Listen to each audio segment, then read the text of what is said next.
Hello, everybody, and welcome back to Wee Woo, Wee Woo, Wee Woo, Wee Woo, Wee Woo, Wee. Bought a mic. That's good. Really good. That was good. A pop culture ambulance cast, AmbuLAnce cast. AmbuLAnce cast. Mm-hmm. Mm-hmm. Talking Sonic the Hedgehog 2. This is our 300th episode. Talking everything everywhere. And this is welcome to our 300th episode spectacular, celebrating the work of American auteur, Michael Ambulance Bay. Yeah. Pretty much every episode we're just doing like one for you, one for the listeners, something that the listeners will soak their teeth into. This is a one for us. This is one for the boys, for the fellas. You don't have to listen. It's yeah, okay. We are recording. It's better if you don't. This is basically just a clip show episode. I mean, come on. We're recording our 300th episode live from the back of an ambulance, speeding through the streets of LA. I have my hand in Hunter's belly. My spleen is rupturing as we speak. There's blood everywhere. I'm all up in your guts. Yeah, I'm covered in ambulance fire extinguisher powder. This is cashmere. My name's Ernest. My name is Hunter Mobulance. Thank you. I've been just sitting on that one for weeks. And I'm Drew. That's okay. This is your Droon, is Hunter Mobulance. Yeah. And you tell me what's more quality, listeners. No, I'm Droon, but this time it's a play on drone. Yo, dude, FPV. So Michael Bay is YouTube's favorite filmmaker. If you've only stumbled upon our YouTube channel, you might not know. You might be guessing, why the fuck are they already on 300? When there's clearly like less than 20 videos on this feed. Yeah. It's we're hitting year 5 of this pod. So yeah, it's about 300. We will be at the 5th year anniversary in July, so we've got a couple of August. Okay, all right. Come on, that's really insane. Yeah, it is wild to think that we were the first podcast. Right? Like, isn't that crazy to think about now? Nowadays, Mark Maron listened to our review of Mother. Yeah, Bill Simmons heard our takes on *Halt and Get Trained*. He's like, "Listen, I think that I should do this as well." You know what, ESPN, sayonara, sweetheart. Podcast could be the 86 Celtics of things. Lee Pace is the Larry Bird of the AMC network of being tall. So we have tried to do some kind of special episode for 100 and 200. For 100, we did the Before trilogy. For 200, we did the Cameron Crowe sprawling epic, We Bought a Zoo. Oh, man, I forgot that was I can't believe we fit it all in one episode. Right. Isn't that crazy? And now it's fitting. What is that? Is that a downward? Is that a loop-de-loop? Like, this is okay. So we are on upward trajectory based on where we were at. It's a K shape. Yeah. I will say, listeners, little behind the podcast curtains here. We were originally discussing if we were going to do a commentary episode for the movie 300. Right. And I'm so glad that we're not doing that. This is so much better of a use of our time, of your time, than to revisit Zack Snyder's magnum brown opus. Epic 300. Well, I mean, it's so brown, it's so red. Gerard Butler could barge in here, and this is Sparta, the camera, any second. Look, Gerard Butler actually would fit in pretty well into the Ambulance cinematic universe. The stranglehold that This Is Sparta had on the 6th grade is like unfucking parallel. Kids were kicking each other off of lunch tables every day. I went to jail because if a kid was on something, you had to kick them off. It was This Is Sparta. Yeah. Yeah. Oh man, flashbacks. Yeah. Glad we're not doing 300. Yeah. Well, this is going to be sort of a new 300 for the current 6th graders out there. They're all going to be for like us and the 27 other people who went and actually saw this movie. It's just for us. They're all going to be hijacking it's ambulances just for us. with their homies. Are we shocked at all that this movie's tanking at the box office? Was there any hope? No. Well, I'll No. say a little bit, but I knew it was I'm gonna prefacing suck. this in that Michael Bay, you shouldn't have put your movie up against Sonic the Hedgehog 2. That was a mistake. It was a bad job Sonic by is you. doing well. They should have Incredibly put well, this. yeah. There's so many dead weeks if you look at like either September or earlier in March that he could put this out, and I think it would have made more money. Because I mean, look, like movies like The Lost City. I want to call it The Lost City of D because that's the original title yeah. of it. But The Lost Better City is title. going to make $100 million. This movie, there's a world where it could make maybe not 100 million, but 50. Instead, it put out a big old stinker opening weekend. It's a bummer. Yeah, I think it was kind of doomed. The only Because it's like too good for the masses. well, we wanted to see it. Obviously, we were enthralled at the very idea of it. I mean, you could say you guys were intrigued at best. I was How over dare here you. rousing the alarm, No. the siren. well, okay. No, to be fair, I was intrigued until I realized that LA is in AmbuLAnce. Right, okay. And then I was in immediately. Yeah, once it was highlighted. I bought the AmbuLAnce hat. I bought the AmbuLAnce car. with your Yeah. regal. I only points. understood that like the fourth time I asked you. I was like, "There's this LA in the middle of it. Is that an Easter egg?" Yeah. that Where a is this? secret little- Is this filmed in Tallahassee? Tallahassee? Louisiana. Is that Ambulance 2? The LA is Louisiana. That would rock. Port of call ambulance. Nick Cage, The Bayou. Nick Cage fits everywhere in this movie. Yeah, I would. Another reason to be excited is obviously Jake Gyllenhaal is the name of the movie. For us, we're huge on Yahya Abdul-Mateen as well, but the public at large doesn't know him. So it's a Jake Gyllenhaal movie that isn't necessarily starring Jake Gyllenhaal. And Michael Bay has lost his clout by making 1 billion Transformers movies that fell off a cliff. Yeah, 5 Transformers movies with incredibly diminishing returns. A couple little deviations here and there, like Pain and Gain and 13 Hours. And I guess 6 Underground was after the final. Yeah, 6 Underground was at the end. 6 Yeah. Underground 2019 Netflix movie. Which, not a real movie. Yeah, well, it's starring not a real movie star, so Oh, Deadpool. Deadpool. yeah. And we're gonna get this out of the way up top. Historically, not a big Michael Bay fan. Wouldn't say that he's like one of my favorite directors Yeah. in the world. But it is kind of a bummer that he wasted, what was it, 11 10, years of yeah. his life doing Transformers Boy, movies? it's 15 now. This is the 15th anniversary of the Yeah, first. Yeah, okay, so But I the mean, first one last doesn't count as a waste because I love the first one. Yeah. Well, the first one actually, The stranglehold that one had on 7th grade almost rivals. I will 300. say- the stranglehold remember- that Megan Fox had on my So- sanity. this is a sidebar. I remember seeing Star Wars Episode 3, Revenge of the Sith in theaters. And before that, 05. yeah, before that movie started, it started with a little teaser where it was somebody landed on the moon and you're like, what is this movie? And you just see like a footprint and then just like it like pans up to a shadow and it just says Transformers. Whoa. My crowd lost their fucking mind. Like nerds were screaming so hard, like losing their shit A at the Michael Bay Transformers film. just the tiniest little thing. There was like no actual snippet from the movie. It was more just a general announcement that a Transformers movie was coming. That is not exactly how people were feeling when we get The Last Night. Was it The Last Night? Is that what it's called? The movie where they get 2017. 2-time Academy Award winner Anthony Hopkins to just say some stuff. Nonsense. Say some nonsense words. Yeah. But it's a bummer because you watch a movie like AmbuLAnce and I'm going to say it right now. I'll get this out of the way up at the top. I loved AmbuLAnce. We for saw what it is. together. We saw it together on opening night. I was screaming the entire time. There was You like were. multiple points where I just kept going, fuck yeah.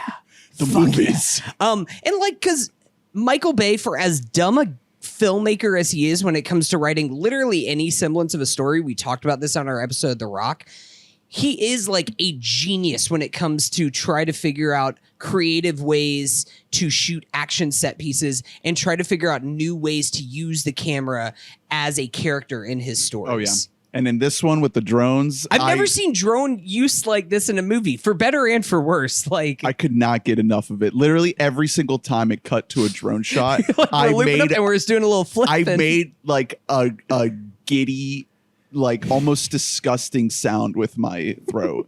I was like, "Whoa!" A guy in our row literally moved to a different row. That's not a joke.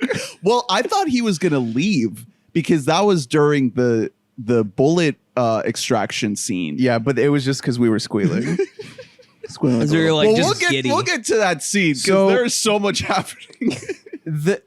I'll go one step further, sort of to add to what you said, Hunter. Because he doesn't even really write stories. He Right. takes scripts like and shoots them. He's not good at shooting stories. Even he doesn't care about story. It's about He doesn't. feeling. He Yeah. cannot. He's literally not capable of shooting a conversation in a way that would make you absorb the conversation. You don't care about what the fuck they're saying when people Yeah. talk in a Michael Bay movie. There are moments because the in this- camera is literally flying around them. It They're never. trying to deliver exposition. It's like the camera is a mosquito in the Yes. room. Like it will not stop moving. It's more than even that. It's just like people will debate like who is the best director. I would say Michael Bay is the most director that we have Right. working today, where it's just everything is shots. Everything is always constantly moving. Well, and it kind of speaks toward you could spin that into a very positive thing about Michael Bay, which is that there are not many working directors that have such a distinct style. I could really only do like one hand worth, where like the average person could be like, oh, this looks like a Michael Bay type Yeah. thing. Right. like there's like Wes Anderson. yeah, it's Wes types Anderson, like him, Edgar Wright. Spielberg has been ripped too many times to say that like he has his, like everyone wants. Tarantino, maybe. Yeah, Tarantino very much. And fucking Michael Bay. Yeah. For better or worse, it's going to be this exact type of thing if you go to one of his movies. So we knew what we were going to watch, and I really enjoyed it because of that, because I knew it was going to suck. Well, I was so excited for this just based off of the fact that it seemed like a just a regular movie. Like I feel like we're in a desert of like multiverse of madness. Just let's elevate how intricate and bludgeon the fucking brain. You know what? It can be a good thing in the right hands, but sometimes I just want to turn my brain off. Well, and I want to see AmbuLAnce go down the street really fast. You left the theater a little earlier than I did, though, and actually in the post credits, Black Adam shows up. Okay. Yeah. See, I was wondering about this. I did preempt, like, if the AmbuLAnce is a transformer the whole time, I will shit in my seat. Okay. For the worst reasons. So we're going to kind of get into a little bit of spoiler, because it's kind of impossible to talk about this movie without spoiling the plot, whatever little plot there is. So spoilers kind of up here at the top. it's a car chase movie. Yes, it's a car chase It's movie. a heist I'm movie. spoiling the plot of this movie. Guess what? The plot doesn't fucking matter. You're going to, if you like action movies, then you'll enjoy this movie. I will say there are some intense sequences that are best experienced if you don't know the Yeah, details. and we Okay. can say tiptoe a little around stuff bit. like, but I will say this movie exists in the Michael Bay universe. This movie is not disposed from all universes entirely. There's references to Bad Boys, to The Rock. Well, Really? not to the characters. It's like the movies exist. in and the they're movie. not subtle references. Right. It's No, they're literally like- a character being like, "Haven't you seen The Rock? Yeah. It's Yeah. a movie." Sean And there's Connery like, what are in you The talking Rock. about? The Rock, like the actor, like mixing up who's The Rock is the star of Pain and Gain, another Michael Bay movie. Michael Bay is a filmmaker in this universe. So maybe he did have a quick pass on the script. Yeah. No, if you were to pan left on some of these chases, you would see Michael Bay flying around because he is the drone. Yeah, he's on a So little. he's- He's on Yeah, a he's little just a drone, little like guy. it's kind of like a go kart in the air, with like a big propeller above it. Though the drone shots are funny because it's not what drone shots have ever been in movies. It is literally as if you were watching a drone race happen. Yeah. Yeah. Like they are very intentionally doing what like Red Bull drone racers have to do. It's weaving through a fucking obstacle course, essentially. So they lose. Their point is not to show you what's happening in the scene. Their point is to show you what the drone can do. I kept thinking of our old coworker Joey from Alomable,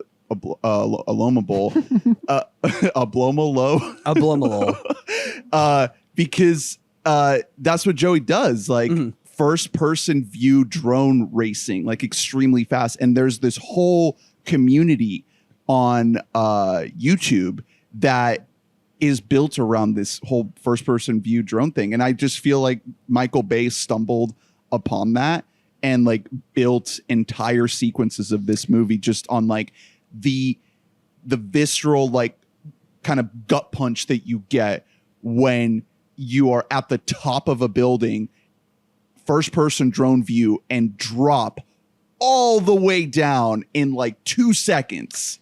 It's fucking incredible. I mean, that's one of the things that I mean, like Michael Bay is kind of at least from a like very aesthetic perspective, like is kind of a genius in what he is trying to do with films. Like we should say this movie only costs $40 million, which is kind of amazing because so much of this is practical. Yeah. Like this is a very, very practical movie with like VFX working to enhance the set pieces and not stand in the way of doing any kind of physical act. Like this doesn't take place. This isn't a fucking Marvel movie where it takes place in a green screen studio. Like this is actually real hands-on driving on the streets of Los Angeles. And Michael Bay's done this throughout his entire career. He's always kind of looked for ways to innovate when it comes to what you can do with the camera. Yeah.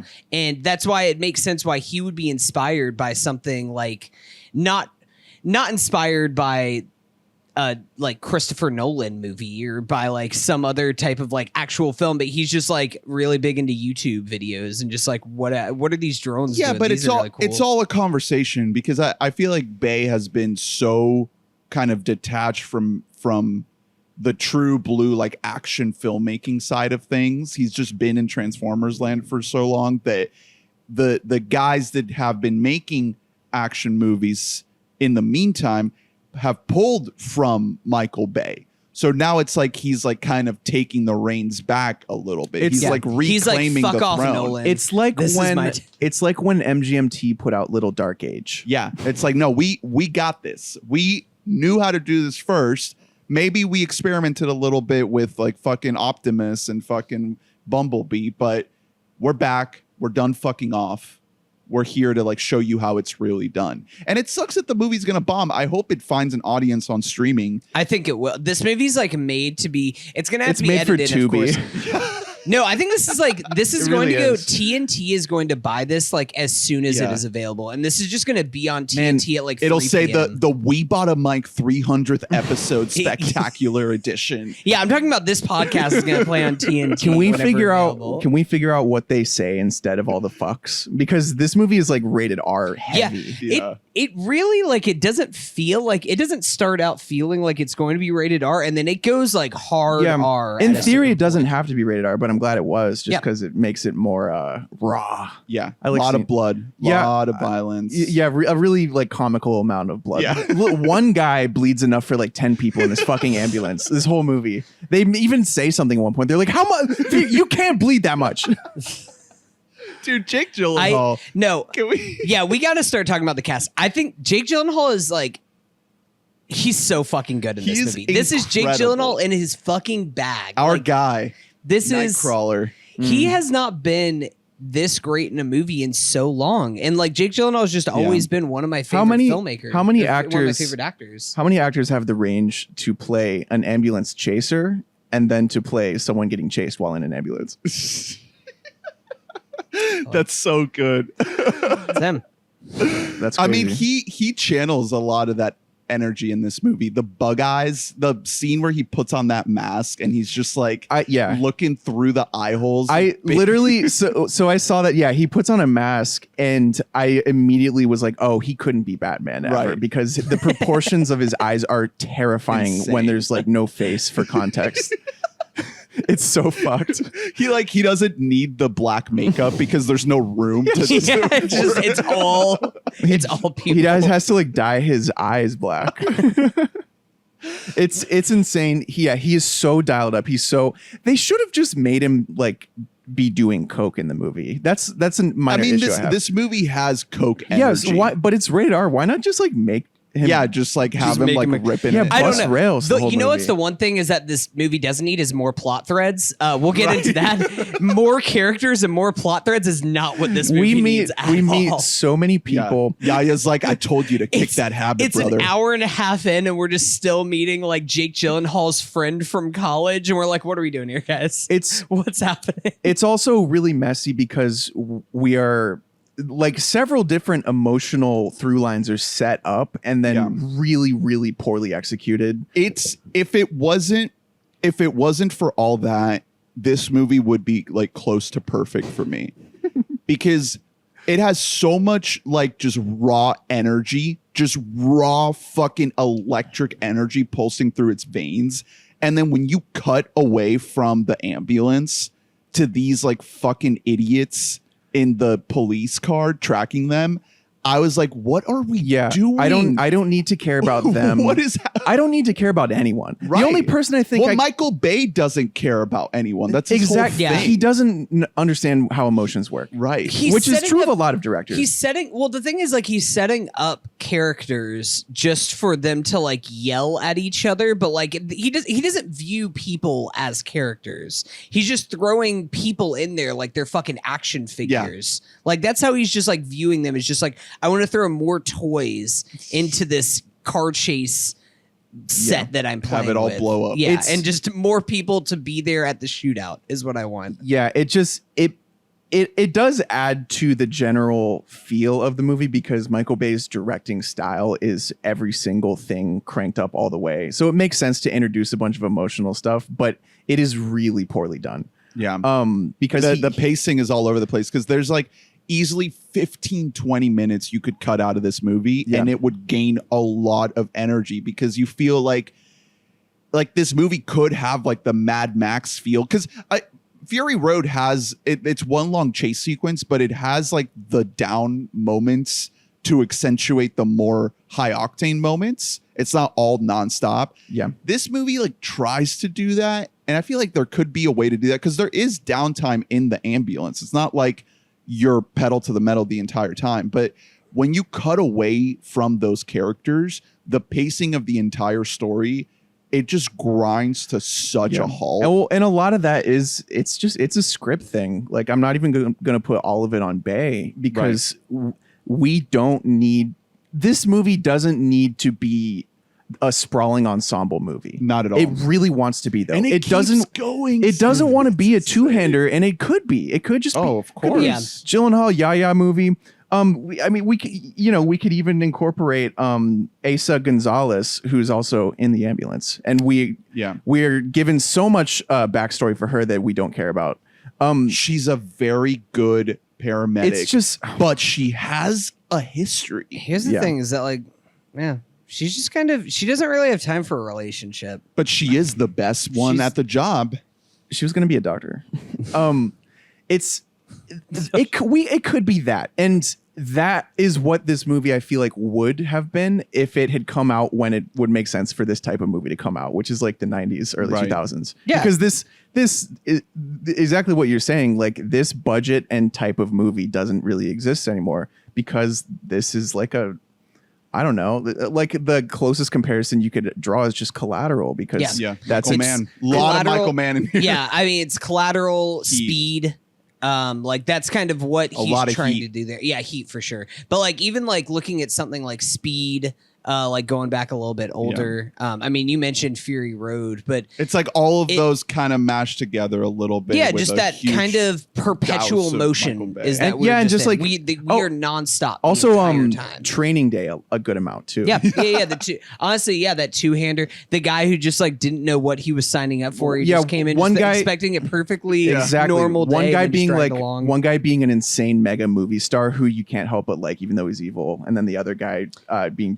Best actor win for Jake Gyllenhaal? Yes. Cool. Jake Gyllenhaal his entrance in this movie, I literally cheered. So you know what it I clapped. And this might sound like a weird comparison, but it reminded me of like season 1 Rick and Morty almost of like, just like, you know, this guy's just like walking in there expecting normal. And then it's just like, come on, we're going on an adventure right now. I'm going to take you and you're going to have like the worst day of your life and you might die. But here you go. We're like going on a little trip together. The scene where he's convincing Yahya to come along, the camera is spinning around them nonstop as they're having this moment, this dialogue of him like trying to convince him. And it's like, anybody else would shoot that in like close-ups. Yeah, right? Shot, reverse shot. Yeah, but Bay is like, we're gonna spin around these guys like 25 times. It's not. I will say that like after this movie, I was fucking hyped up. Yeah, like we all went and got a drink afterwards after seeing this movie. I drank was for like, the first time in 11 years. I'm not. Yeah, Michael Bay, you broke Drew's sobriety. I honestly, my heart was pounding. Yeah. I had to like in that way, like calm the fuck down. You did it, Michael Bay. You did like I guess maybe I'm giving this movie too much credit, but I think that this movie, I don't want to say that it knows that it's dumb, but I think that it's disinterested in being smart at a certain point. Like all Bay movies. Yeah, I think that I think that's a better way to put it than saying it knows it's dumb. I think it just doesn't care. I think if it's it doesn't smart. care. Like, and I think that to that point, I didn't care. Or at the least, And maybe the screenwriter thinks he wrote something, but Michael Bay knows that it's not smart. Yeah. He doesn't pick projects because they're smart. Yeah, he just like envisions this gives me a lot of ability to just fuck around with the camera. And he do something new with envisions it. the visual choreography and then like makes his movies based around that. This is this screenwriter's first movie. I know, he's a TV guy. Yeah, he only has TV credits. And so to me, that's like what that says is like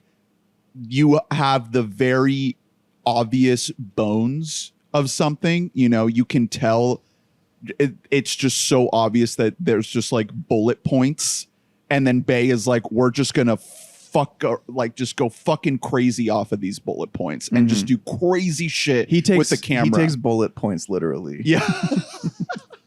He takes every beat and turns it into Michael Bay beat. Like it's really, really nuts. And I want to be a dick because it is true that considering how insane his style is, it would make it so much more impactful if every now and then he paused and like switched it up during an important slow moment. You'd be like, holy fuck, like we're slowed down. This must matter. He's not interested in that though. He never does. The thing is, that works for him most of the time because the slow moments in this movie don't work anyway. I don't think most of them wouldn't. No, most of them are honestly kind of comical. Well, no, exactly. So why even switch it up? Why not just spin around if it's going to be stupid anyway? You know, I don't think that's his rationale, but that's why I like it. Michael Bay doesn't know how to be sincere. I can't, or not even sincere. I at least like touching. Like the only time in the lead up to this movie, I watched Pain and Gain for the first time. And that movie has one of the only instances where I can feel the slightest little bit of like actual kind of genuine touching emotion from a Michael Bay movie. And it's still like so far removed from like anything remotely human. The basic plot of that movie is that Tony Shalhoub gets kidnapped by The Rock, by Pain and Gain. Yeah. Mark Wahlberg, Pain has to be rescued by Gain, and they have him in their custody for like it must be like weeks. And Tony Shalhoub starts to like have a rapport with The Rock. Tony like, Shalhoub owns. Yeah, he's amazing in that movie. Best. Genuinely, and I love Monk. I love him. Yeah, he's a star, and we're lucky to have him.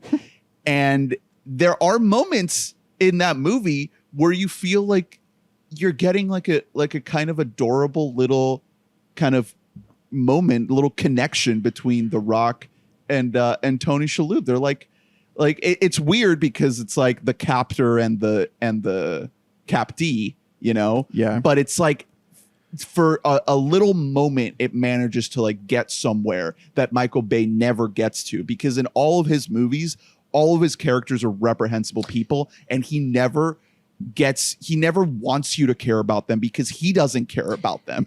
Well, But to that extreme is that he wasn't always like this desensitized to caring about people, because there's a movie that he made in 2001 where he tried to flip the script. He tried to say, I'm no longer action guy.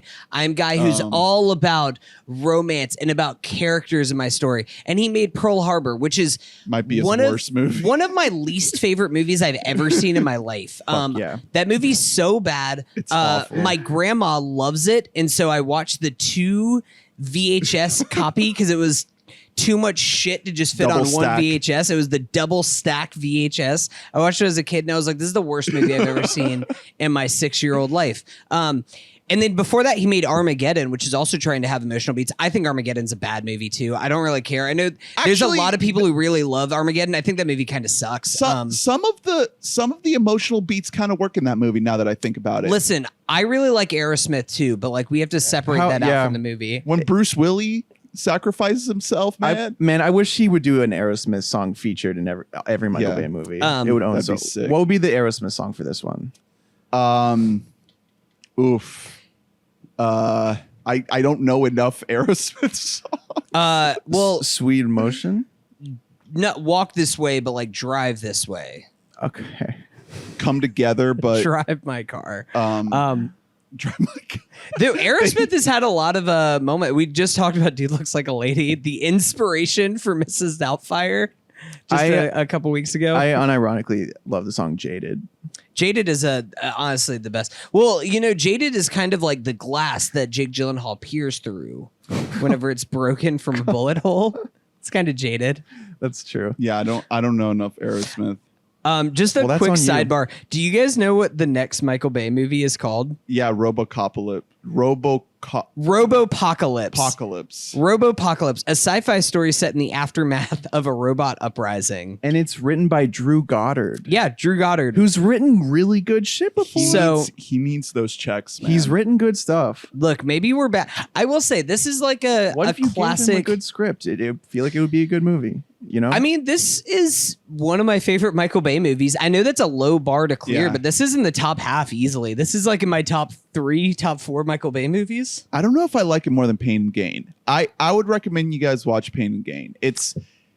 I was surprised at how much I liked it because it goes like so far in that direction of just being a full-on scumbag movie where it's just like, these people are awful. They're doing terrible things. We're going to embrace it and we're going to let it infect this movie. And it's just like this toxic fucking just disgusting movie, but it's kind of beautiful in that way.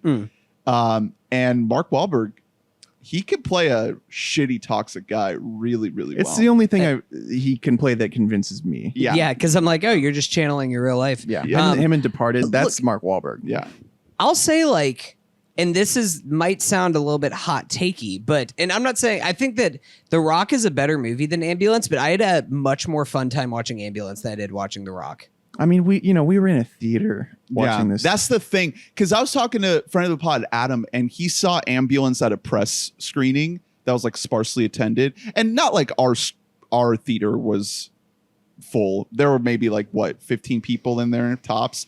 But we saw it together. We had like that communal experience. He was there by himself with like a bunch of like half asleep critics, and he didn't like the movie. Mm-hmm. So it's like, it's just one of those things where like, if you go into it, if you go to the bar and get a shot before Yeah, like we seeing did. Ambulance, and then you like actually have that buy-in of like, this is dumb fun and I'm just gonna like turn my brain off. Yeah. It's fucking amazing. I think that's why, but I think that point that you're making is that's why I enjoyed it so much, is because I like completely at a certain point, like early on in the movie, was like, I'm not going to think critically while watching this movie.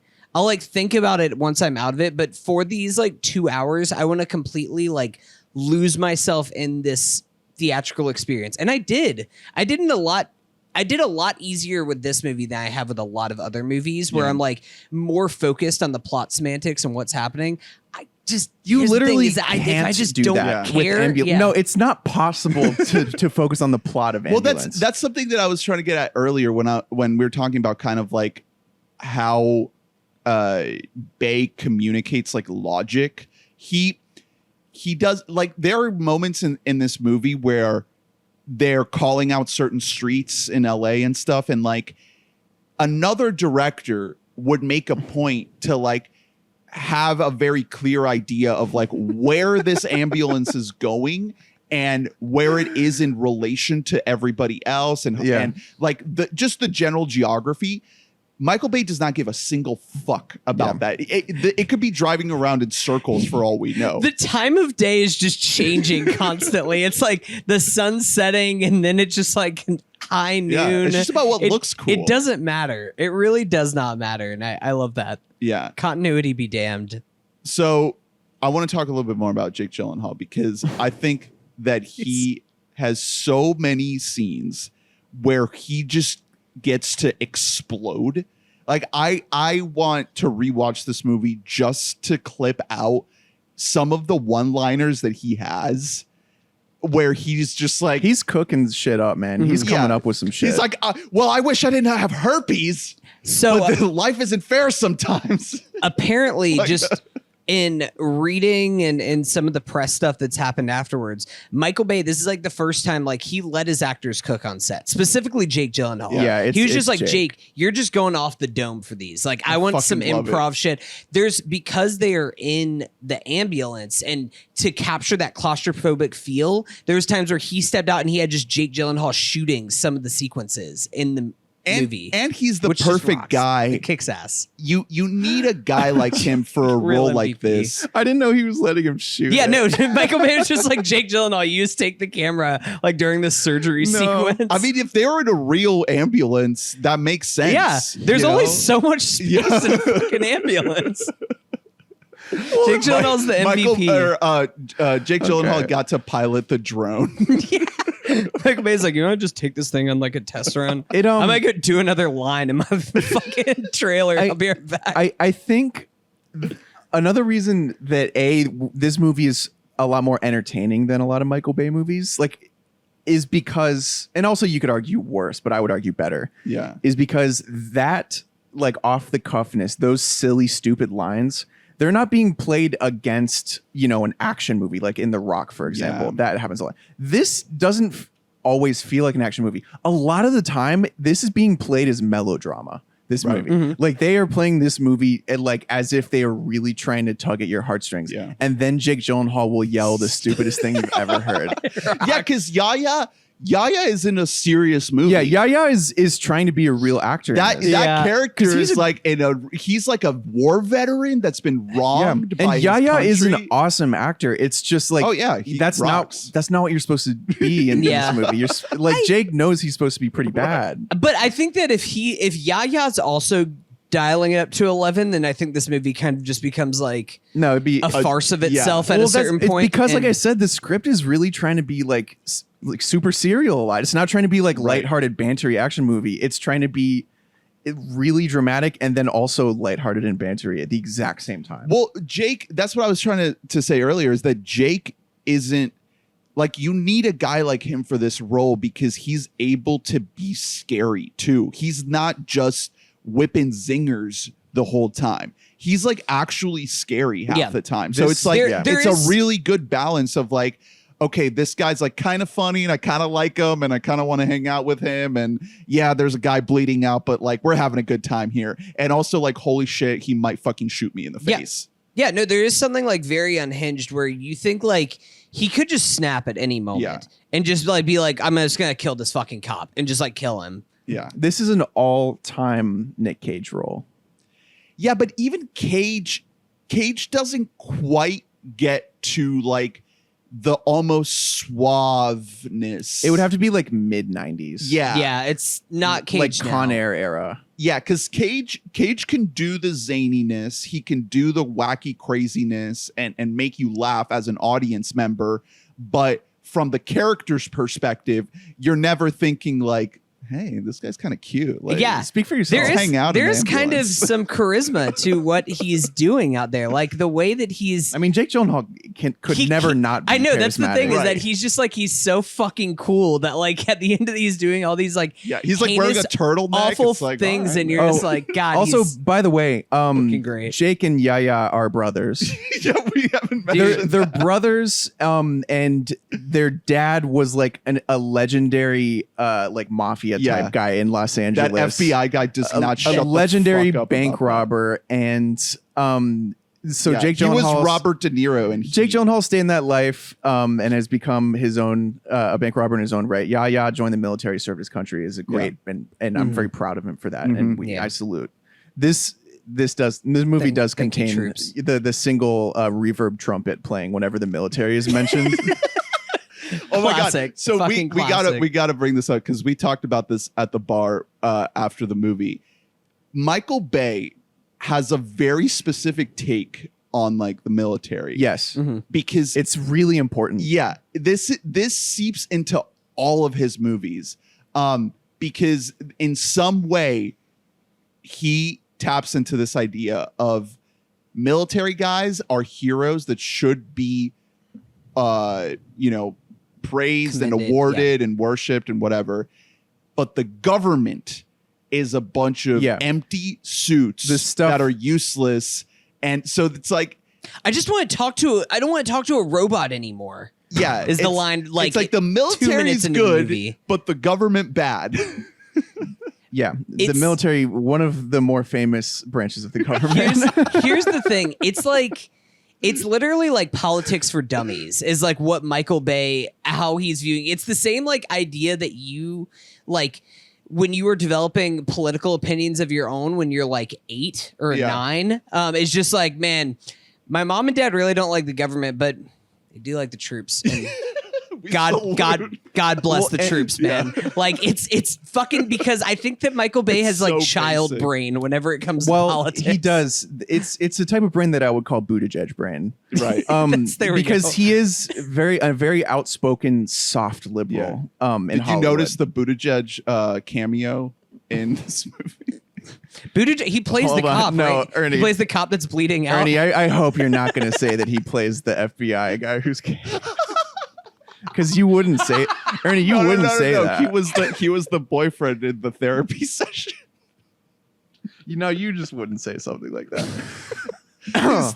It's the boyfriend that he abandons in the middle, and he's like a very important, biggest ambulance car chase ever.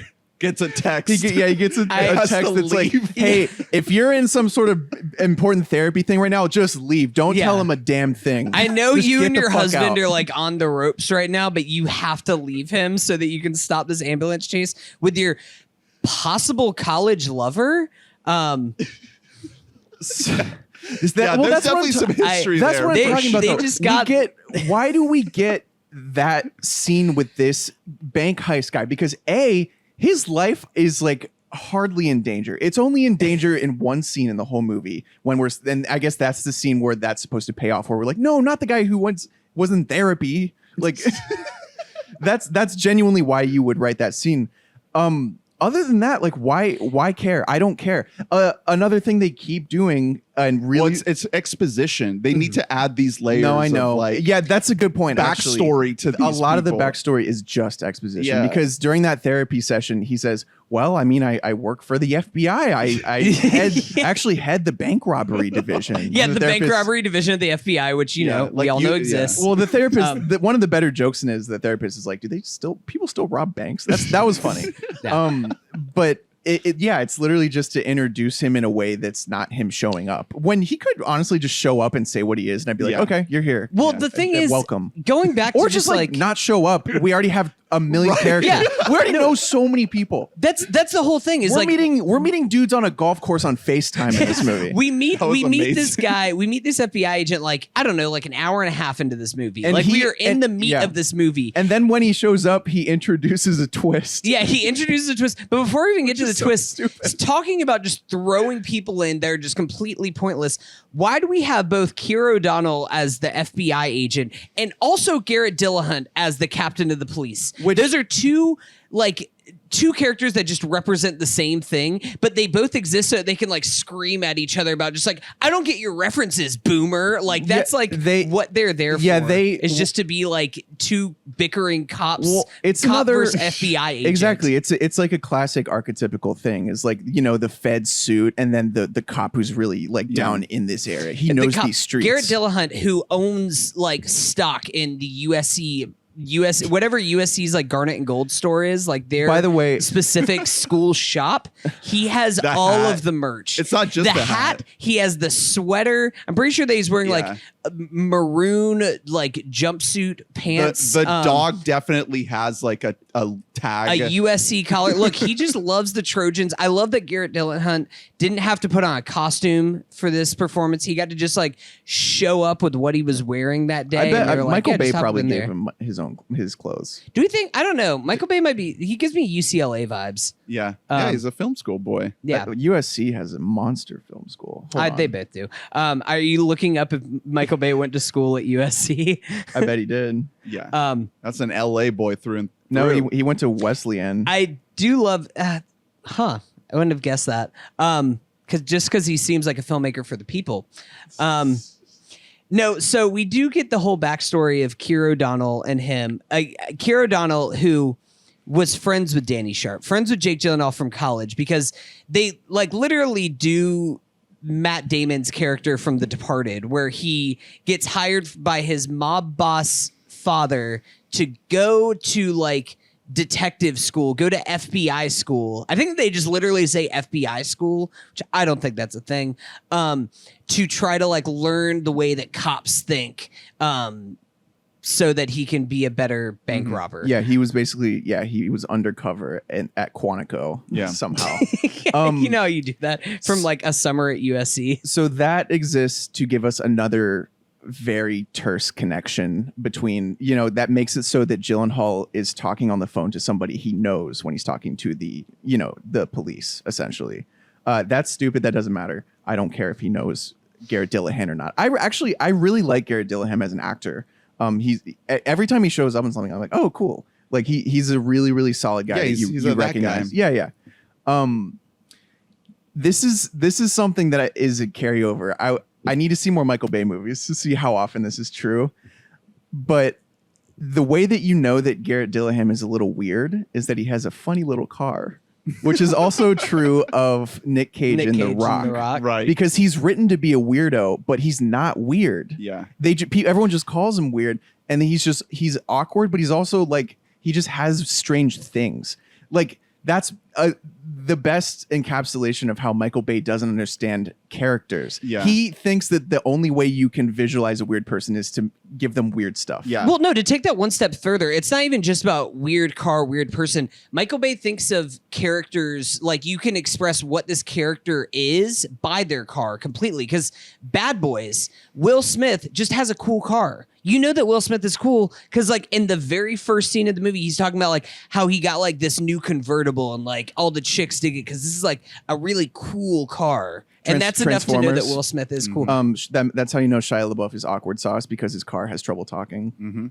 Well, yeah, it's cinema. It's cinema for 13-year-olds. It's just like really basic, like just the shortest. He just loves car magazines. Yeah. In Pain and Gain, you know, The Rock is the least worse of the trio because he's a man of God. Cool. And he wears a cross on his neck, and he has a shirt that says Jesus. Yeah, and you know, just like Yahya is a good guy at heart because he served our country. Mm-hmm. Yeah, exactly. It's lovely. Yeah, so we are, like you said earlier, Hunter, we're deep in the Bay CU. It's so wild, man, and it owns. It rocks. It's horrible, and it owns. It fucking rocks. One of my favorite things in the movie are the very frequent flashbacks to Yahya and Jake as children, and they're not doing anything in particular in these flashbacks. No, they're just to them cowboys. just being cowboys in like just like I don't know, like a junkyard or something like that. Yeah, like in like LA, the LA River. Yeah, like, they're literally just goofing around, just with paper airplanes, just sitting on like a 1950 Dodge, just hanging out. They never say words. we have all these flashbacks. All we do in this movie is hear about how legendary their dad is. We never introduce him in these flashbacks. There's not a line in these fucking flashbacks. It should have been a de-aged Robert De Niro.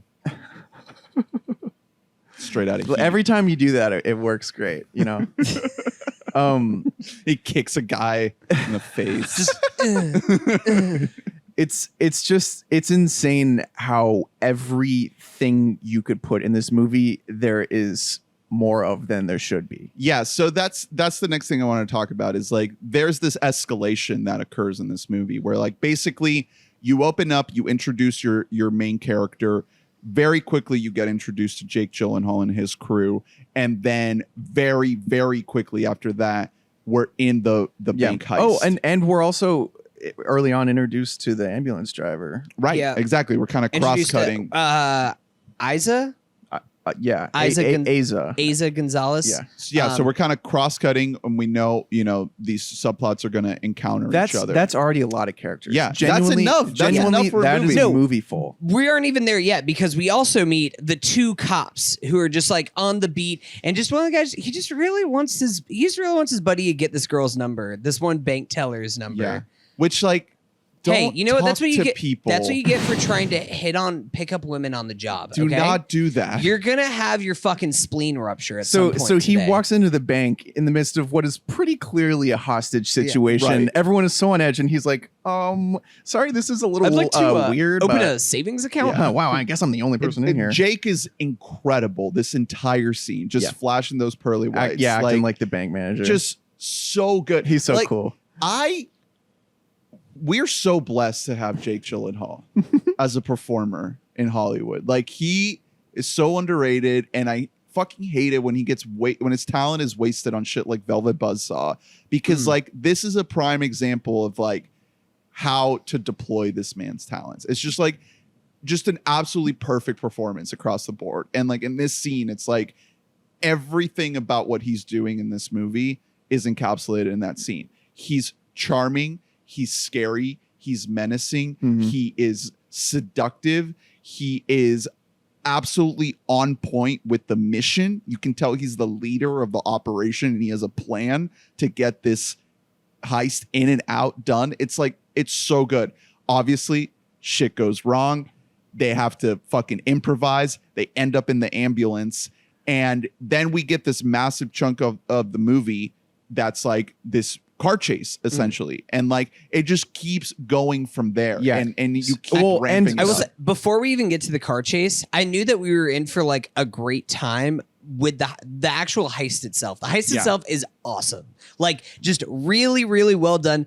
Knew that we were in for a Bay film when there's pillars set up in the lobby and we're weaving in between the pillars. It's like no one does this. Dude, absolutely no one films like this. Those drone shots. Like I thought it was gonna be like maybe a couple of drone shots. Yeah, you're used to like how drones are deployed in movies normally, not this. And he not only does he keep doing it over and over, but he does it in ways that like you like what you just said, a drone inside of the bank weaving through the pillars. I would have never thought that we were going to see That's that. drone racing shit. That's not movies. And that happens so many fucking times in the movie. That's why I was saying, like, I was squealing every fucking time it happened because I was just so elated that we were getting Bay basically playing around. That's what I want to see. I don't want to see him taking a back seat and just being like, all right, we'll fill all this shit in with CGI fucking robots punching each other. Like, no. He leaned into this thing and was like, we're going to do some fucking cool shit. Yeah. And it rocks. It rocks so hard. And so it just keeps ramping up the whole movie. Obviously, we're kind of stopping and starting with introducing a new character every fucking 15 there are minutes. so many ways that they try to heighten our interest in what's happening when it's already there. Yeah. Because the one like key, very smart like script way that sets our plot in motion is Yahya shoots the cop. Yes. And they Shoots him twice. Yeah, but then they have him in the ambulance and they have to have Ada in the ambulance as well. So she can like operate on him essentially. And that's why A, the cops don't just obliterate this fucking ambulance. So it makes perfect sense. And B, it's another thing for us to give a shit about. It necessitates another character that we're supposed to care about. We don't really care about. I guess we're supposed to care about that cop too. I guess I don't know. Because we're also supposed to care about how his partner feels guilty. Oh, yeah, his partner and it's feels like, I don't care. We're supposed to like be concerned. Like, is he ever gonna get that girl's number? I was wondering, going back to the point about like Michael Bay's whole like kind of moral code. I don't think he even has one, but like I kept thinking that like he was going to make some type of statement about the police in this movie. He would never. And like there was always this thought in the back of my head that like this movie was heading in a direction of like cops matter and like we need to back the blue or whatever. Oh boy, thank God that did not become the sentiment of this movie. I kept thinking that all the way up until the end when he slaughters like all the cops. Just kidding on that one. Essentially a war breaks out in the middle of downtown LA. We haven't even gotten into how there's a gigantic like turf war involved. Yeah, we haven't talked about Poppy, who's just a whole. There's so much in this fucking movie. I mean, that's just like the sequel that's just crammed into the last 20 minutes. This whole movie is a trilogy. This is 3 movies. Because then Yahya gets shot at the end, and like that's a whole thing. Well, everything that happens with Poppy, all of that's essentially another movie that's like tacked on to the end of this movie. Yeah, tacked onto this. There, you could just have a movie focused on the lady in the back of the ambulance, where you kind of get to know the drivers, but only as much as she does. But no, so because we get to know her a lot in this movie, we spend a ton of time with her. Yeah. So yeah, this is at least 3 movies, right? Like layered on top of one another. I think that's part of what.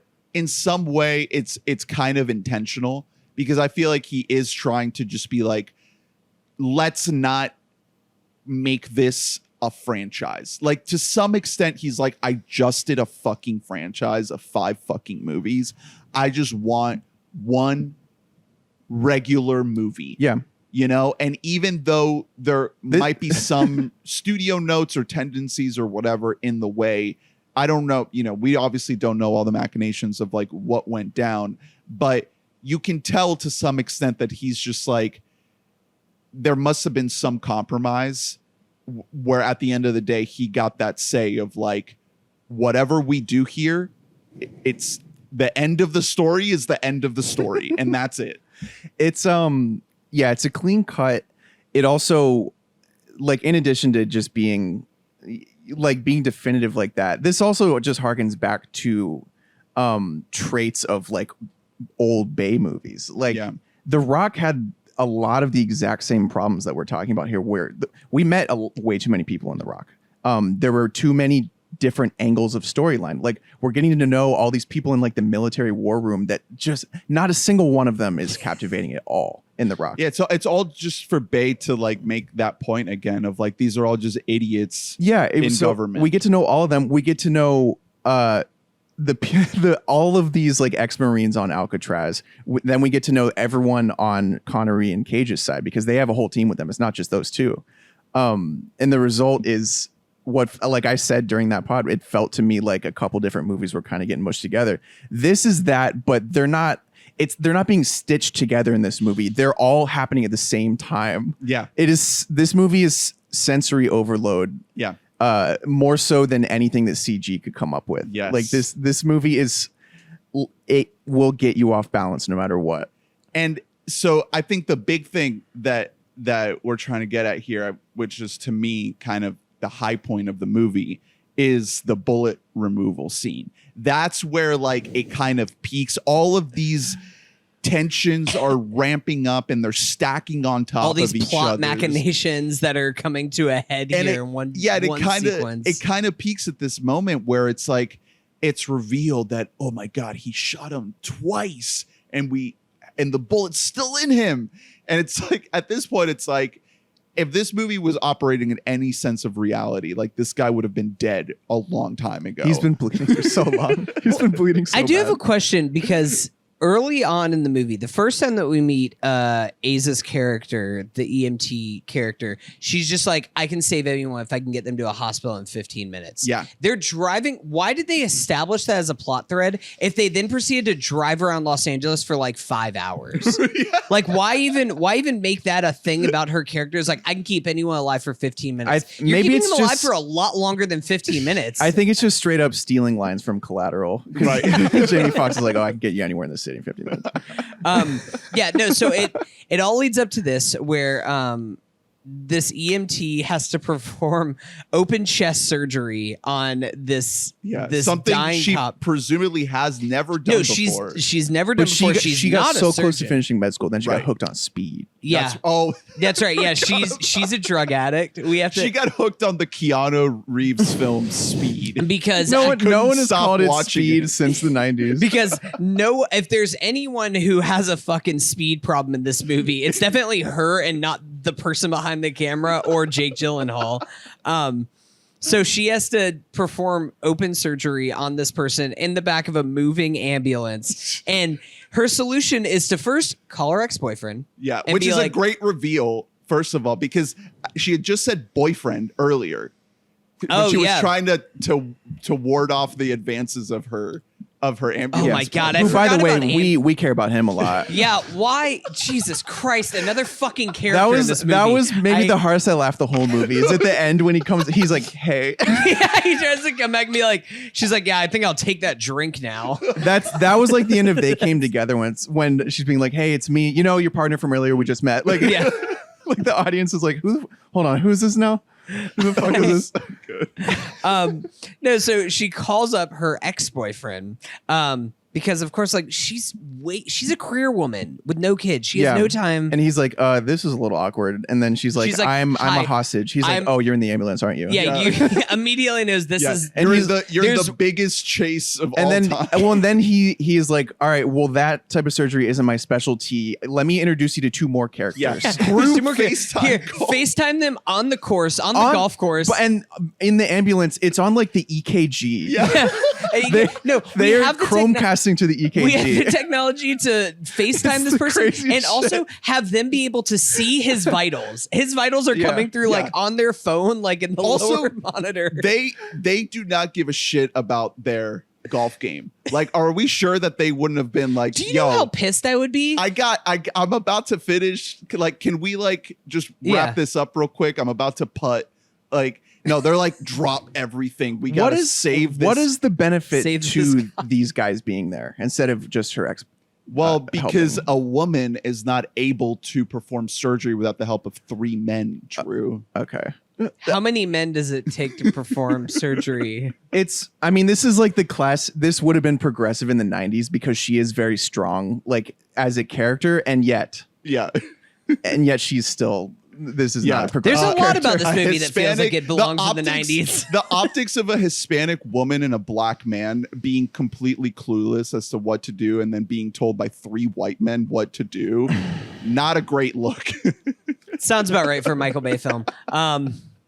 Yeah, so I just want to talk about this technology, about like what we could do with this and just the modern. What if we could just like, I FaceTime you guys and you guys can just like see my pulse rate like go up like as we're just on a call with each other? It's I'm kind of putting this together right just now, but it's like how like certain movie aesthetics are then just like taken into the world of TV. Yeah. Like Silence of the Lambs just like ushered in a new genre of like dark cop shows, like serial killer type shows.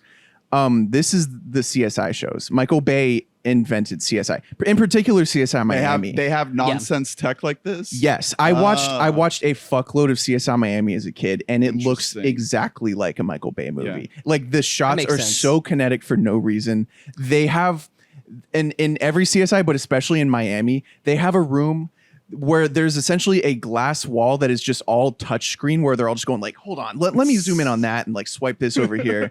In like 2007, they're doing that. So that makes sense. Yeah. So his influence. Yeah. But I Wraps around. do love that the scene, it ends, you know, they save the cop and it's good. Everyone knows that he saved the cop, right? No, we have to establish another plot beat in this movie that's going to take up another 10-minute chunk where Guess whose phone dies right as they're about to close up the wound?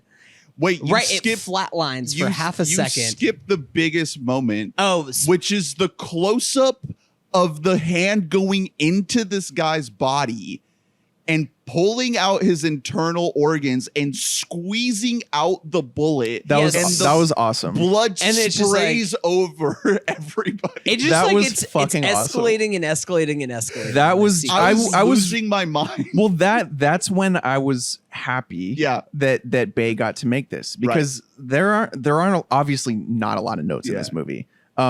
You can't. Even if you're rated R, you can't always get something like that added to what could ostensibly just be like, an action movie with a lot of fucks in it. Right. Like that is not necessary, Michael. And I'm really glad it's in this movie. It adds to the movie. The movie, because some Michael Bay, because it's PG-13, feels like fake visceral, and this. They got real visceral. No, in this. they popped a spleen like a fucking water balloon. I like how it's executed whenever someone gets shot in this movie. Also, like Right. it feel you see it's not like a jump cut at the second of the shot. Like you just see them start spurting blood. Right. Well, that's what I mean about the practicality of this movie is like, for the most part, they're actually driving an ambulance around Los Angeles. They are actually Exploding using a shit, drone. yeah. This isn't a CGI stitched together cut that they're even putting together to make it look like you're on the ground level. There's a little towards the end. no, There's so- a little bit well, of. I mean, of course, there's going to be. He's using CGI though to enhance the Right. practicality and not using it as a substitute. And that's a theme in all of Michael Bay movies, except for the Transformers movies. But like going back to Bad Boys and stuff like that, that movie, everything is covered in a layer of gasoline. Everything is fucking flammable in those movies, which is exciting. It's what makes it fun. Everything's blowing up, and he's actually just like, yeah, I'm just gonna blow up this giant warehouse. Yeah, this like car, like. All 20 of these cars are blowing up right now. And like, we're just going to actually feel them. We're even something like, and I love the franchise, not here, Adam, friend of the pod, close your ears. Something like the Fast and the Furious movies kind of just reach a point where they become cartoonish. And I wouldn't call this movie cartoonish. Yeah, I mean, not in the same way. At least if it does get cartoonish, it still feels like it was shot with real actors, with real sets, on a real location. They aren't driving the ambulance off of a cliff and like hoping that it hooks back around to the other side. Exactly. But yeah, I think what you're trying to get at before that is the fact that this guy basically dies on the table. Like for all intents and purposes, like He dies like 8 times. she squeezes his organ enough to explode it. Like reaming out like a wet washcloth. Just As long as the squeezing bullet's those out, though, we're intestines. fine. And then it's like, oh yeah, he's dead, and everyone's like, well, yeah, of course he's dead. Cool, Okay. let's kill these his fucking spleen ruptured, and then it's like, wait, no, he's actually still alive. Then there's the whole sniper situation again. So many added layers. There's snipers trying to get them. They get to the fucking cartel. There's a shootout there. They're all the cops are secretly texting Cam the entire time, giving her like instructions. She's like sort of telling them shit. She's like, no, Yahya is good. I swear. I can break will. He served our country. Yeah. Yeah, he served our country. And then finally we get to the hospital, which maybe should have thought about that first, but they were trying to get away with the money. I guess that was the priority, and not to get this guy to the hospital. And at that point, Well, they only go there because Yahya was shot, right? That's right. Yeah, that's the only reason Gyllenhaal would ever go to a hospital. Right. He doesn't give a fuck about it. Right. He does, but like, Good point. Yeah. So they get there, and at this point, the movie's getting ready to end. Like I'm ready for it to end, but they drag it out. They're like, we're going to spend every second here to keep you on the edge. Like that moment where like right before it all culminates and like everybody, the final shootout happens and twist, Yahya shoots Jake. Well, wait. Before we just real quick, going back to the hostile shootout real quick, one thing that I actually thought that was really well done. It's at a point in the movie where you're like, come on, let's wrap this up. Yeah, the go left. that was so fun. That whole sequence, that shootout's really cool That about was how really like fun. the fucking Poppy is his name. what is the actor's name?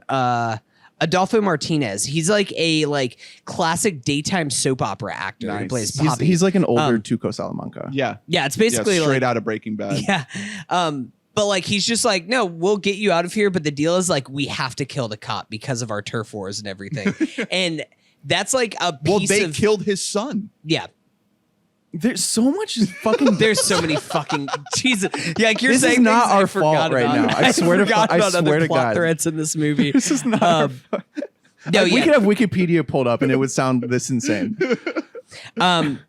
No, yeah, but you're right. Yeah, no, getting to the end, we do see Will shoot his bro. Yeah. Why exactly? Because he he was put him gonna- in this situation. He was gonna kill Cam. That's He right. was holding her like I'm gonna like- fucking shoot her. Right. And he was like, no, she's a good woman. Right. She was almost a doctor. You can't.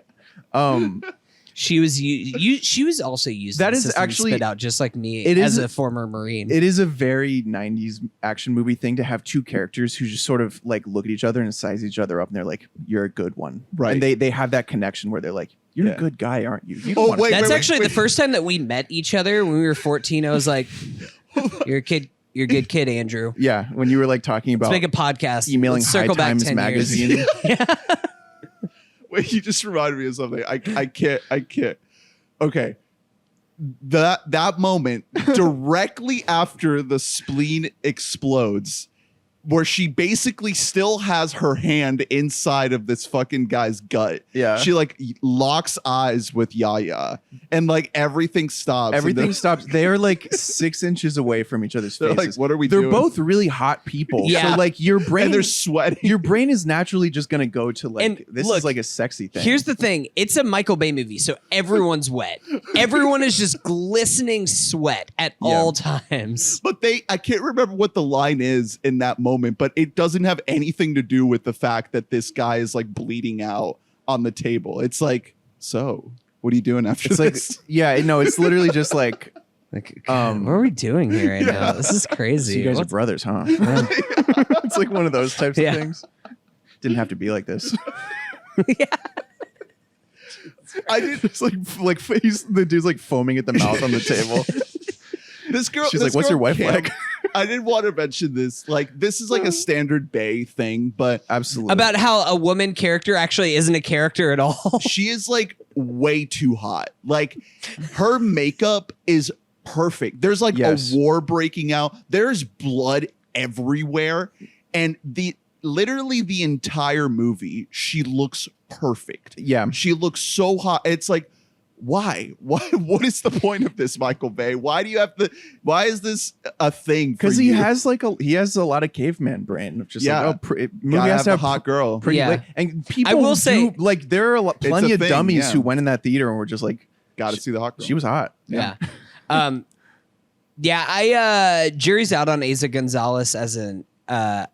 Yeah, I don't wanna draw I'm any not going. I'm not- I will not draw any conclusions about female performance in a Michael Bay movie because guess what? There isn't really much for you to do with Well, any of women liked her. characters in I liked his her. movies. I Yeah. think she does good work here. I think that it's saddled by a lot of kind of nonsense that She she is has to do, but I playing- think she's good. she's playing a role that could almost just not be good. Like she's basically like the holder of exposition in the Yeah. movie. Like she is the one when she learns something, we learn it every single time. But she has to do a lot of emotional kind of beats. No, too. exactly. And they are Michael Bay can't direct those. The writer couldn't write them. Like there's nothing she could do. The more and more after the movie, I was like, well, what did I want from her? Like like all credit to her just for not being the worst part of the movie because that character should have been the worst Right. part of the movie. She was also in Godzilla versus Kong. Have no that's memory. That movie completely left my brain immediately. Another movie that left my brain, Fast and Furious presents Hobbs and Shaw. Did not remember her She's being in Hobbs that. and Shaw. Don't. She was in Baby Driver. I remember her in Baby Driver. She's like part of the crew. Yeah, well that movie had a similar view of women. Yeah, also not great view of very yeah. similar view of Everything women. that you're describing is not exactly meaty roles for women. Right. Yeah, so that's not great. But I'm not. But not nothing against her. I'm not out on her. the I mean, pains, it's not- the pains of being a 10. And like genuinely. I will say, weirdly, this movie does not sexualize women as much as most Michael Bay she's movies not do. over sexualized. she's just it's hot in got- every shot. If you Yeah. look back, some of the Transformers movies, it's like really rough. Like it is rough I what mean, Michael Bay is dude, doing with some of the Megan women. Fox. Sometimes like Sometimes a children.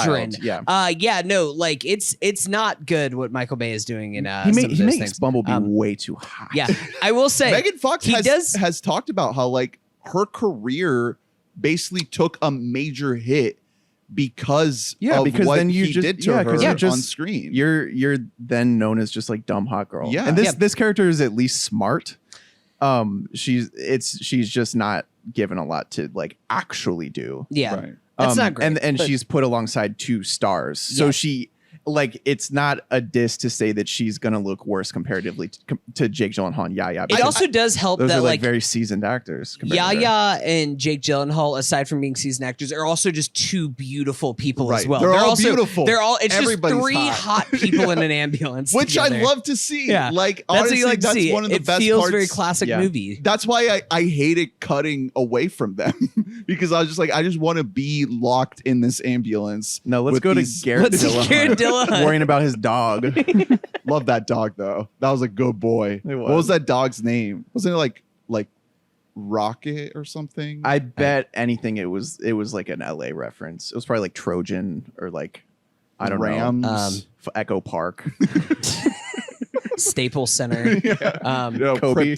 Crypto.com. I love how they go to Staples Center and they're like, we can't actually afford to shoot Staples Center. So they go into the parking garage underneath Staples Center where there's just piles of rocks all over the place. You know, classic Staples Center where there's just rocks. You're just trying to drive around and cop cars just keep hitting the rocks behind you like you're in a fucking video game. And exploding and detonating on impact.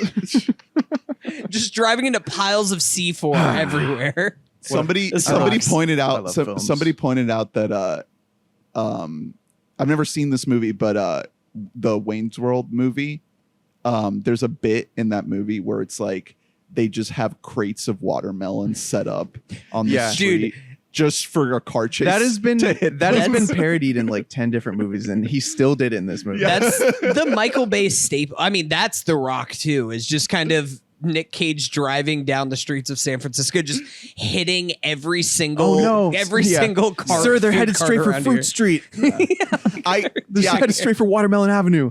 once that starts happening, and basically like all hell descends upon this ambulance, like the thought that I had is this is just GTA the movie. Like Michael Bay just made Wale, who's also in the movie and owns, by the way, he's really good. Another He character, but a says- character who we aren't cutting. he literally says this is some Grand Theft Auto shit. Right. He says it. Like the movie knows. Oh my god, I totally forgot about that guy.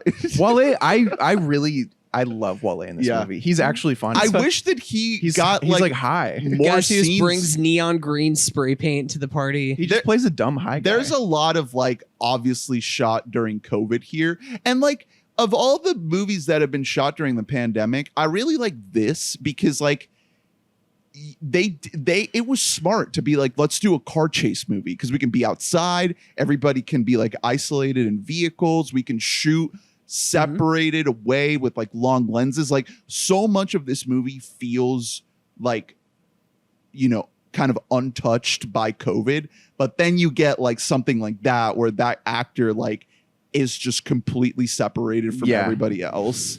And I just wish that there was less of that in the movie. But obviously, you know, they can only do what they could. Yeah, and they do well because you do have to have a lot of crew members on set to execute like big explosive segments, and there are big explosions in the movie.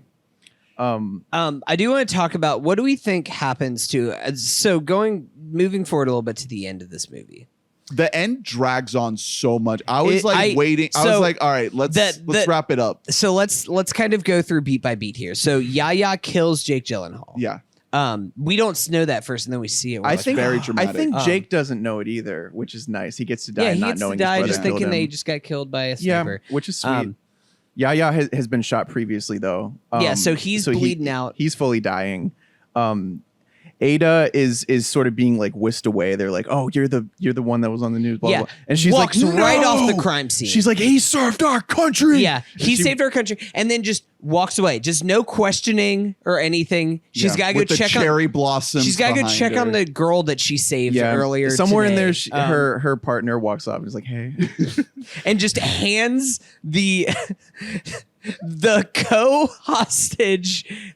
co-hostager of this whole, like, the person who's fucking Yaya's co-hostager. I don't know what the fuck you call it. Hostagee. Goes up to Yaya's wife and just hands her a fucking duffel brick. bag full of $12 million. Well, I liked how she didn't actually hand it. It was subtle. She put it in the baby crate. Yeah, real subtle. Yeah, nobody has a camera on the woman who's just driven around Los Angeles all day long. No news cameras on her. No cops saying, "Hey, let's go question you. I need to like detain you and ask you about the events of the last 6 hours." She is essentially like balloon boy in this world. Like she has swept America. Right. Everyone knows her identity. But yeah, no one's on her. She also, just before that, like as we're outside while all these deaths are happening, it is genuinely like Dear Sister, the Lonely Island Literally, sketch. Like yes. it's like we keep cutting back to the exact same shots over and over, like slow like motion, beat by beat. It's just the same. It's like close up, bleeding on the ground, and then it's an overhead drone of the whole thing, and then back to ground, back to overhead. Why? It just keeps going. Yeah. And then she just walks off. In very slow motion. She just fucking walks away. Goes into the hospital, into like the records department, pulls the file of a kid that was evidently in the beginning of the film. No one is. Oh yeah, the kid with the kid fence. No one is thinking about saved. this child.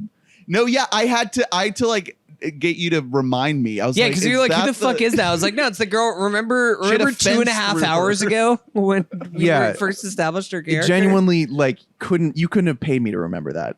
That was a very intense scene, by the way. With that. Oh yeah, very beginning. Yeah, the kid has. I enjoyed it. fence through- It's thrown you straight into like, no, this is gonna be like this. But yeah, she like walks in, just grabs the file. If someone comes up like, hey, what the fuck are you doing in my files? And then they see her face and they're like, oh, it's you. That was hilarious. and she just grabs the file and you're she's the like, bubble girl. and she kind of glances at her like, yeah, that's right, bitch. You gonna tell me not to rifle through your papers for no reason?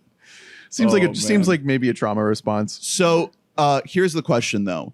How soon can we get the Peacock original series spin-off of the war that broke out in the middle? The fallout of the war. There's the Cartel show starring Garrett Dillahunt and he died. Garrett Dillahunt's dead as fuck.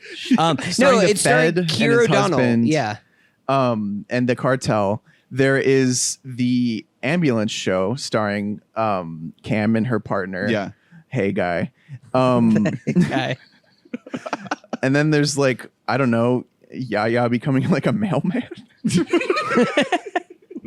He's like disabled. He's like trying to file no, paperwork. so I can drive this is what I want to anything. get at was He's what at the VA. What is Yaya's life? He has to go to prison for at least like 10 years, right? There's no way. He has to go to prison for so long. Here's the thing. I don't care if he like didn't kill this one cop. He's still responsible for the death of so many people. He's been This very is like a clearly. classic- You could obviously you have a defense in court of like, no, well, my brother's fucking insane and he would kill me if I Right. didn't go along with it. It doesn't matter. That doesn't, in a court of law, you still go to jail forever. Right. Even but if he's like, well, this one guy, he said I'm a good guy. So like, his show though is like, assuming he doesn't go to jail, or maybe in this world he probably gets like 6 months, like light security. Right. He gets out and he finds out that he's inherited everything from Jake. Oh wow. And so he is now Like $100 million. he now has $100 million, but the money's kind of dirty. Right. And he's gonna have to get his hands a little dirty to make that money clean. Yeah, you know what I'm saying? Baby. Yeah. There we go. So it's him. He has to interact with the cartel. Yeah. Sort of like a Better Call Saul. Like he's interacting with the other shows. Yeah. It's like Chicago Night on NBC. And turns out there was a secret third brother. It's a twin of Jake. He's back. yeah. The third brother looks like a perfect mix of Yahya and Jake. And you're like, oh, okay, yeah, now I can see it. Oh, that makes sense now. Long lost. Yeah. Like they haven't seen The him in missing 20 link. years. Yeah. He just is. What super happens when you normal. like face mash Jake Gyllenhaal and Yahya Abdul-Mateen together? You Is get that a on hot the boy. Can you do that on the Face app? Can you face smash people? I'll do some work. Yeah, go to work. I'll do some homework. Tell us what you see. I would kind of be most curious to see the cartel show, just because like they made that like automated turret in that car that like murdered That like, was 50 sick. people. That was really fucking yeah, they cool. do like full on terrorist attacks. yeah. Like really Like the insane shit. fallout from that's like the biggest attack on American soil since Yeah, This is No, this like, is the equivalent of 60 of, like, cops just destroying die a block right there. of New York Yeah. City. Like in total. like the aftermath of this that's like there are a lot of dead everyone bodies. needs to be after these people. This will be taught in history textbooks this day. And it'll just be known as Ambulance Day. ambulance Kids will day. get off school in Los Everybody Angeles. gets off. Yeah, like the first Monday in April Yeah, is devoted it's to Los Ambulance Ambulance Day. Yeah. Los Ambulance But the Day. loss is spelled with 2 S's. Fuck. Happy All right. 300, everyone. Happy 300, boys. Oh man, one for us. I'm glad that we got this movie. I really loved it. You know, I think I'm sad this movie's tanking. I will say it. Yeah. Like this movie. Oh, I would. It I really would love for bums me movies out like that this to this- do well. It is making decent money overseas. It Yeah. made 22 mil overseas. yeah, Yeah. 30 So- total. You know, it's Yeah. probably going to make back its budget. I would Well, understand that's not it including marketing. if I didn't know I'll English. probably I would more of a understand it break-even. maybe even better than I do right now. Honestly. No, I'm sad that this movie is probably not going to make back its full budget, including marketing, because what does that mean for the future of Michael Bay? Are people going to stop giving? Robocopolis. No, but I mean, like, are people eventually going to be like, Michael Bay, the well's dried up for you? You can't keep making these big movies. And is he going to have to resort to doing more Six Undergrounds, doing more things just for Netflix, which sucks. I don't want to fucking watch a Michael Bay movie in Netflix. That's not what Michael Bay is No, intended this for. is the ideal Is watching setup. like a original-ish story with Michael Bay. I say original-ish because it is based off a Danish film, but nobody for fucking all knows intents that. and purposes, It's it an is original a story. It is a non-franchise, Yeah. non-sequel entry There's- with movie stars. There's no way that the Danish version is this stupid. right. There's just no way. Yeah, they do have a group FaceTime call during a. Well, they have that technology. Yeah. 2005 in the Netherlands, dude, Yeah. they were just thriving with it. I only want to see a Bay movie in a big theater or on Tubi. Yeah, He should become the first like Tubi exclusive. right. I mean, Okay. hell yeah. I mean, him and Nick Cage have to like have a partnership together Yep. with each other, reunite them. So, I guess that's one last thing I wanted to ask is, Cage only made the one movie with Bay, but there have been other actors that have kind of returned. Do we think that Jake will also be one and done, or do we want Jake to kind of come back and be like a returning player? That's with a Bay? wild card because it entirely lies upon Jake. Michael Bay would love for Jake to show Yeah. back up in any Right. Michael Bay movie. Right. Jake understood the assignment so Yeah. well, and he's more famous than probably anyone else that you would get.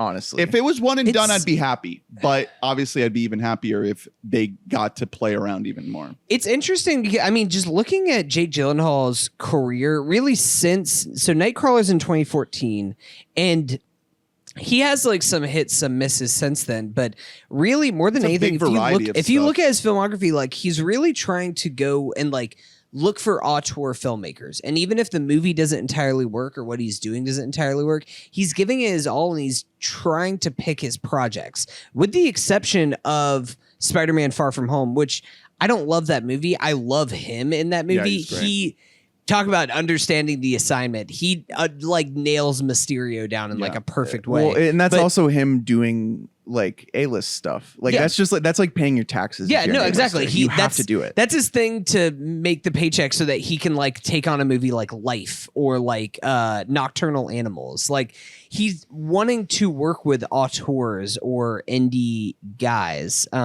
He doesn't really have a lot lined up as far as like big notable things, except for coming in, I think 2023 or 2024, Francis and the Godfather.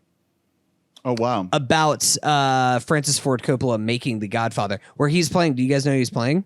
Robert Evans. Yeah. Yeah. Playing the screenwriter Robert Evans on there. I want credit. Jake Gyllenhaal's gonna get credit. I'm so fucking excited for that movie. I can't tell you how Your excited I am for impression that has movie. to just be the same as Mank, but your eyes are really big. I want credit. Do we think that Bay is gonna do more drone shit, or is he just gonna Yes. try? No. This is the beginning. Drones of a are whole new the thing. tool that he has always been missing. Yeah. Like they are what he's been waiting for his whole life because he wants anything aerial. He also wants the ability to put the camera anywhere at all. Right. Like And the speed of And it. he's managed to accomplish drone-like shots without drones for years. Right. And that now it actually exists. It's like how Da Vinci like drew a helicopter. Yeah. But he obviously couldn't make one. God. Like Bay's entire vision is drone based. to They be just weren't around. to be in the room when that man discovered that this was possible. Oh, Man. That'd be my it's time like machine. it's like James Cameron discovering water for the first Yeah. time. All right. Well, this has been AmbuLAnce. We are just parking our ambulance here in the pod studio, and we'll see where it takes us next to the next 300. Wow. So thank you all for listening. Thank you all for tuning in. Please rate, review, subscribe, like, recommend, comment, all that good stuff. All those links are in the comments below, in the description below, if you want to visit our website and donate and follow us. And stick around for more Robin. We're taking a bit of a breather from Robin right now to dive into AmbuLAnce. are we doing more ambulance? The chaser, yeah. No, we got more movies coming out, guys. We got Everything Everywhere All at Once. The Northman is imminent. It's coming very, very soon. And then the big ol' Doctor Strange in the Multiverse of Madness. I won't make you see that, Drew, if you don't want to. It's a Sam Raimi movie. Come on, guys. Drew, just You're acting you know, like I'm just some like just big watch Raimi Evil fan. Dead. Honestly, Drew, just watch Evil Dead instead of watching Multiverse of Madness and talk about that. If I watch Multiverse of Madness, I'm gonna have to watch the last Spider-Man movie. No. You'll, You're fine. You'll be fine. You're fine. Guess what? Multiverses exist. You're caught up. Okay. But once we do get back to Robin, it's time for The Birdcage and Jack. We also have a lot of TV catch-up that's brewing. So Severance is the big one that we still have to talk about. We gotta have a whole episode. Yeah. Severance. That show slaps so fucking hard. Mhm. Oh yeah. Also Atlanta. Yeah. And you guys still haven't watched Winning Time, right? No, not yet. Okay. I need to catch up on that. Winning Time, yeah. And there's a couple other things worth mentioning. Those are kind of the big ones on right now. There are a couple even bigger ones on the horizon. Barry and Better Call Saul are both right around the corner. Barry has been gone for like Forever. It feels like 2 or 3 years. It's been I gone. think it's going on 3. But it is about to come back. Super stoked for that. So yeah, a lot of good stuff. Stick around. Thanks for tuning in, and we'll see you next time. Thanks for watching. We love you. Bye-bye. Bye.